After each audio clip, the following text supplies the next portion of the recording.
నేను ఈ మధ్యలో చూస్తున్నా, నేను మీడియాలో చూసిన ఎవరు కిరణ్ కుమార్ రెడ్డి గారు. అసలు నాకు విచిత్రం ఉంది, ఆయన ఎక్స్ సీఎం అంటే కాంగ్రెస్ సీఎమే, ఇప్పుడు బీజేపీ ఉండు కాబట్టి ఆయన చెప్పింది మాట్లాడాలి పాపం. ఈ ఫ్రెండ్ అని ఇప్పుడు బీజేపీలో ఉన్నాడు కాబట్టి ఆయన చేసింది కాంగ్రెసే, ఉమ్మడి రాష్ట్రానికి సీఎం చేసింది కాంగ్రెసే.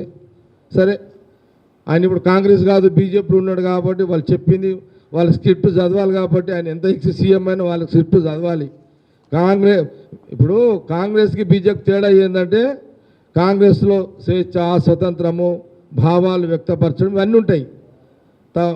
ఇది కాదు ఇది ఇట్లా అని చెప్పే అవకాశాలు ఉంటాయి. బీజేపీలో అట్లుంటాయి. ఆడ ప్రముఖ ఉంటాడు బీజేపీ ఆఫీసులో, ఆయన రాస్తాడు ఒక స్క్రిప్ట్ రాస్తాడు, అదే చదవాలి. ఈయన ఎక్స్ సీఎం అయినా ఎక్స్ పిఎం అయినా బీజేపీలో అట్లనే ఉంటుంది ఇదంతా. పాపం ఆయన ఎవరో ఆ ప్రచారకి ఎవడో ఎక్స్ సీఎంకి కిరణ్ కుమార్ రెడ్డికి స్క్రిప్ట్ ఇచ్చినట్టున్నాడు. ఆయన ఎలక్షన్ కమిషన్ గురించి ఏదో వేదాంతం చెప్పిండు ఆయన, అది మాకేదో తెలియనట్టు ఆయన చెప్పిండు. అసలు ఆయన కిరణ్ కుమార్ రెడ్డి మరి బీజేపీ లీడరా లేకపోతే ఎన్నికల కమిషనరా? ఎన్నికల అధికారిగా మాట్లాడేసిండు ఆయన కూడా. ఎక్స్ సీఎం ఉండి